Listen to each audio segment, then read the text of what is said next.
ñëwoon rek fii def formation saabu ak kenn ku nekk ak loo mën a xam ne rek boo ca nekkee rek di nga ci mën a génn rek ñu xool ba xam loolu daal ci lañ ñëwoon pour yëngu ci tey. xanaa kenn ku nekk takk sa ndigg nag te fas yéenee am jom lii nga xamante ni bii yëkkati nañ ko pour bëgg noo dimbali kenn ku nekk mën a yor sa njaboot kenn bañ a jooyati kenn nu dëggu ci kenn ku nekk takk sa ndigg liñ bëgg ñoom ñu nag ñu jàppale leen ci fas yéenee am jom heure bu nu jox nu ñëw ko yëngu jàppale te kenn ku nekk liñ lay digal mu nekk ci sa xel nga jàpp ko ci sam xel boo demee ci sa kër am loo jàppale sa njaboot am loo jàppale sa borom kër sama mbokk jigéen ñi maa ngi leen digal kenn ku nekk na nga ñëw fii ci kër jigéen ñi. dama ñëwoon si kër jigéen ñi pour defal leen formation saabu ak eau de javel équipe bi li ñu waneegul moom wane leen jàmbaarte ak fulla ak fayda ak teewlu daal. si li ma xalaat si ñoom li ma leen jàngal gu leen jàpp nañ ko ndax pare naa laaj naa leen ku nekk ndax li ma leen wax xam ngeen ko ñun ma xam nañ ko bu baax matière fu ñu toll. muy ci pesé bi di ci natt bi wax nañ leen ku nekk ñu ni xam nañ bu baax li ñuy liggéey tey jii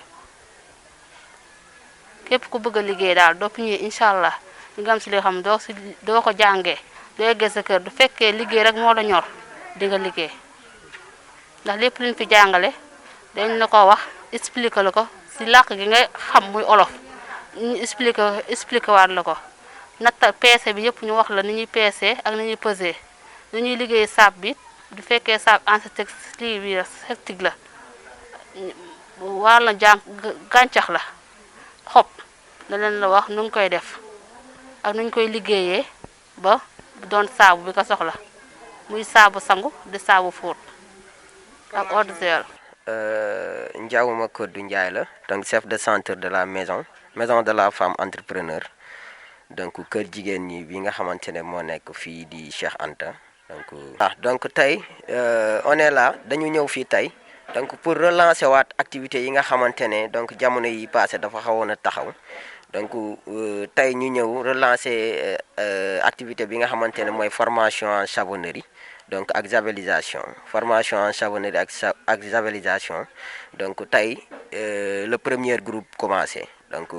ñi ngi war a former 467 personnes donc tey premier groupe bu 30 personnes donc ñoo démarré tey donc ñetti fan la ñuy am groupe bu ci nekk donc après aussi bu ñu jàllee lundi aussi beneen groupe dina jàll def ñetti fan donc ñu def ko noonu defe ko noonu ba 400 et quelques personnes yi nga xamante ne bëgg nañ ñu jàll donc ñoom ñëpp incha allah fas yéene donc dinañ jàll ci fii ak 1 mois donc war nañ jeexal le 10 octobre incha allah ci 460 personnes yi nga xamante ne war nañ leen former en savonnerie. donc comme dañ ciy ñëwaat rek parce que loolu moom daanaka chaque instant dañ ciy wax parce que dañ koy def de manière gratuite il suffit tout simplement nga déplacer wu ñëw kër jigéen ñi nga inscrire physiquement c'est-à-dire boo ñëwee nga wax formation bi nga xamante ne moom nga bëgg donc ñu defal la ko tout simplement loolu rek moom mooy peine bi nga xamante ne bénéficiaire bi dina ko def mooy déplacement bi muy def ñëw fii donc bu déplacé woo bu ñëwee dina fi fekk suñuy agent yoo xamante ne accueil ñu accueillir leen expliquer leen suñuy sorte de formation option yi nga xamante ne ñoo fi am lu ci mel ni savonnerie javelisation pâtisserie transformation céréales transformation de fruits transformation de légumes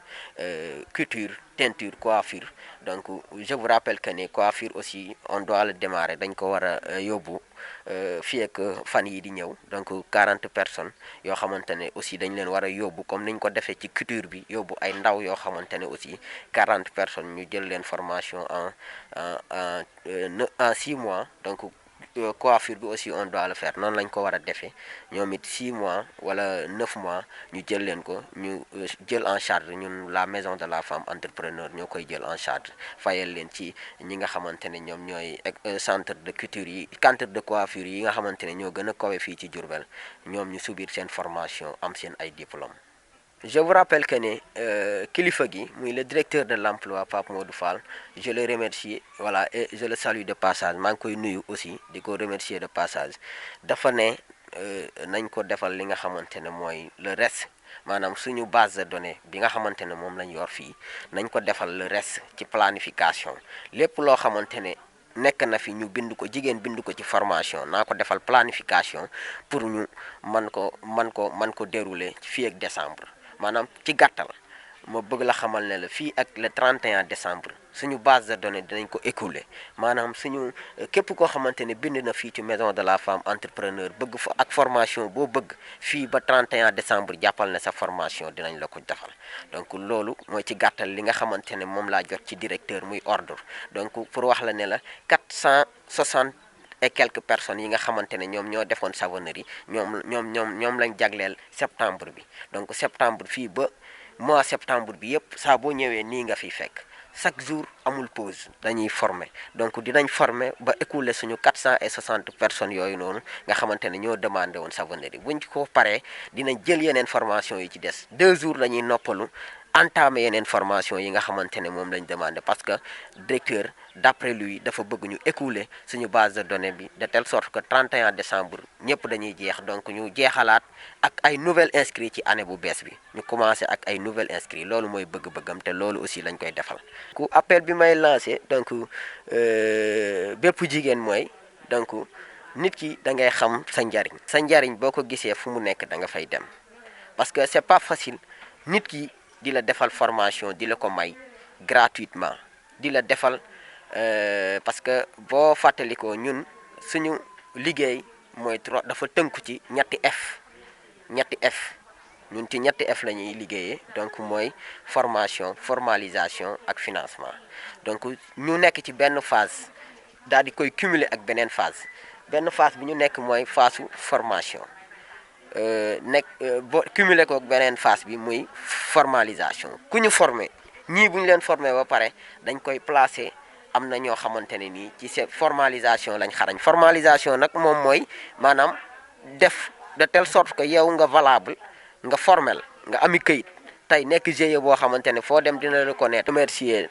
jigéen ñi nga xamante ne tey donc honoré nañ seen engagement parce que ñoom ñoo fi ñëwoon tey bindu ne savonnerie lañ bëgg a def tey woo nañ leen ñoom ñëpp ñëw nañ. donc dañ leen di remercier donc di leen ñaax ñu gën a jàpp li nga xamante ne loolu lañ leen di defal di remercier aussi équipe bi nga xamante ne ñoom ñoo fi nekk donc nga leen di gis ci sama ginnaaw ci gis voilà ki nga xamante ne moom mooy madame Diagne di ci gis madame Kandji ak sama ginnaaw Fallou di remercier aussi de passage Gana et toute l'équipe bi nga xamante ne ñooy nekk l'équipe de la MEF maison de la femme entrepreneur aussi